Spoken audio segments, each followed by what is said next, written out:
In this video I'm going to show you how to do a bobble stitch. So bobble, I'm just gonna go to the second one over, and the number of times you go into that stitch is determined by the pattern. Let's just say there's 4 double crochets. So I'm just going to double crochet 4 times, but I'm not gonna finish it. I'm just going to collect it. So I'm gonna stop there and then wrap the hook again, pull through 2 and hold it, and keep on doing that until you get a total of 4 of them. I just said that there's 4, but the pattern will tell you otherwise.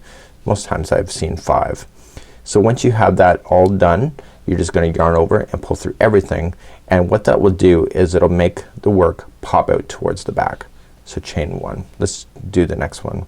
So skip 1 and let's bobble into the next. So we defined it in this one, in this particular case, as 4.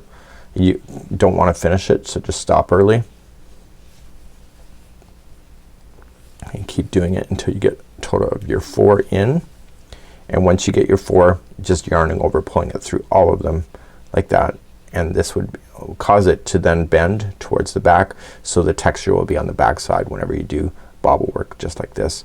So if you ever want the texture that you see here on the front side, then what you would want to do, if this was the good side of the project, you would want to do the bobble stitch from the back side, so that the bobble then will pop towards the front of your project. Again, that's completely up to you. That's how you do the bobble stitch.